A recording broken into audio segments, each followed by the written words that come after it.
Hey guys, what's up? So many of you will never ever open and read the syllabus in the notification, despite the fact that it is one of the most important aspect of UPSC's preparation.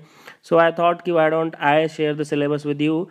So UPSC CSE syllabus, I'll be talking about basic examination, and this is presented by me, Roman Saini. So this is something about me, and I have made lots of courses. There are like more than 3,000 lessons on an academy, so you can watch all the lessons specifically if you are preparing for UPSC, SSC, CAT, GATE, etc.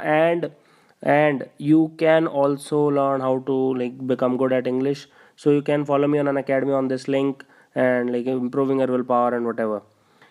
So about UPSC CSE, sir and ma'am, that UPSC conducts civil services examination every year, unlike state PSCs where examination might not be conducted due to various reasons. Between May and August, you will find prelims. Between October and December, there is mains, and between March and May of next year, it will be interview. And in May to June, your result will come out.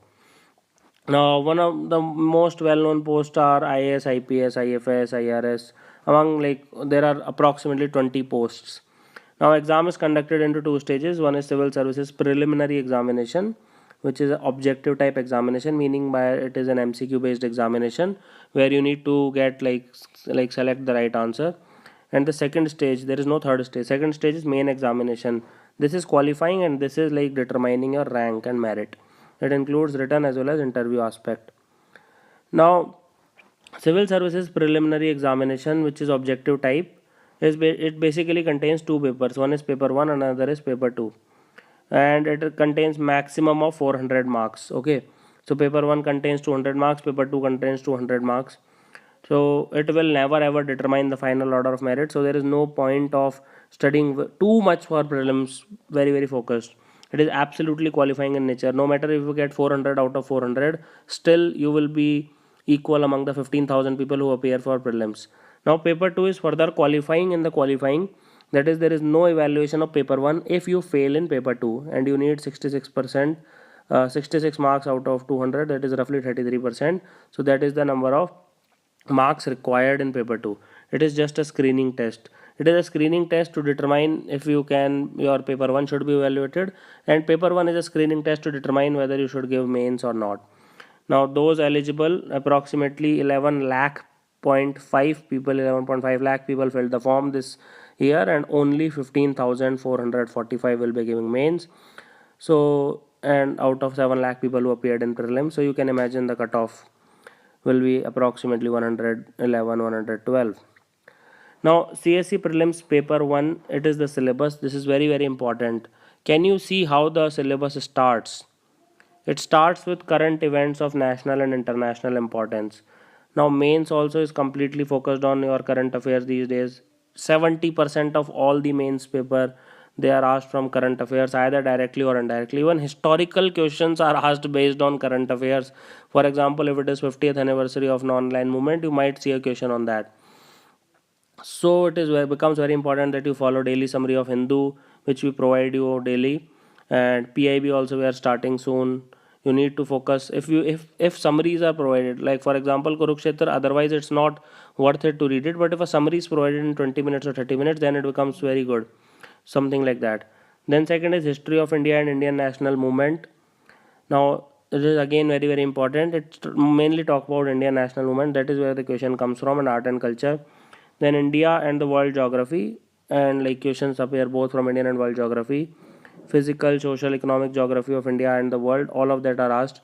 Now Indian polity and governance, it includes your constitution, political system. Panchayati Raj is specifically mentioned. That is why you will see it is very important both for prelims and mains perspective. Public policies, lot of question come from government policies, government schemes. Direct questions will be there in the examination. Rights issue, again like very current affairs focus, nothing to be coming from static portion.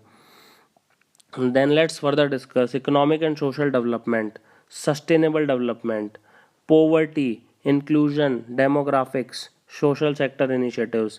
Again, as you can see, a social sector initiative word is like specifically mentioned. Economics is specifically mentioned. So you will see questions coming from this social sector initiative. This year, approximately 5 to 10 schemes were asked. Okay, then it becomes very very important that you focus on current affairs, general issues, and on environmental ecology. 100% guaranteed 20 questions will come always from this. Biodiversity, climate change, very very very important, that do not require subject specialization. You should not do PhD in that. Then general science like basic NCRTs up to 12th class, mostly up to 10th class, something up to 12th class, it will suffice. Now CSC paper 2 syllabus, it includes comprehension, reading comprehension.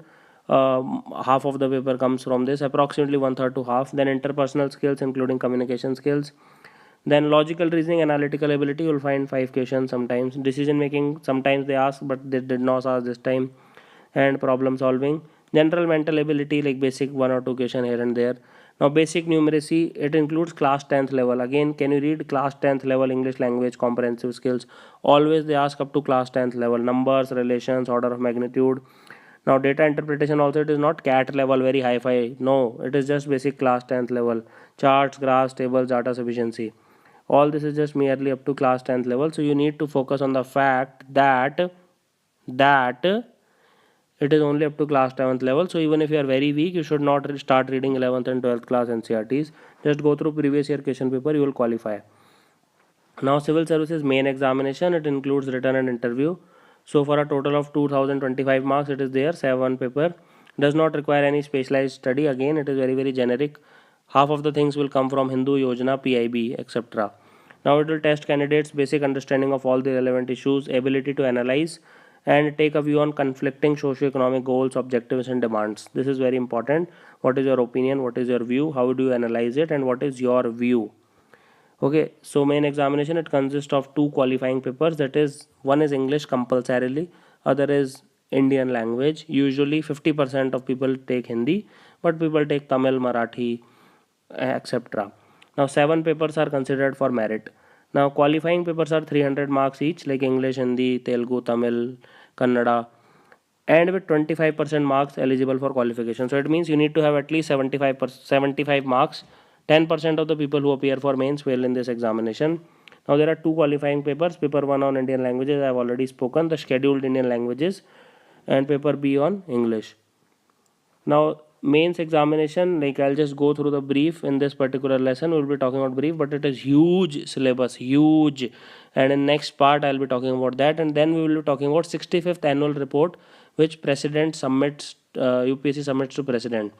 Now papers which are counted for merit with syllabus, it include paper 1 includes essay, paper 2 includes general studies part 1. So for example, Indian heritage and culture, history and geography of the world and society. So it includes history and geography basically, that's all, and art and culture. Now paper 3, which is technically general studies paper 2, it includes governance, constitution, polity, social justice and international relation. IR and polity and governance basically. Very very important, highly current focused, very very current focused. 100% of the international relations are asked from current affairs. Hardly any question I have seen in last 3-4 years which is from static portion.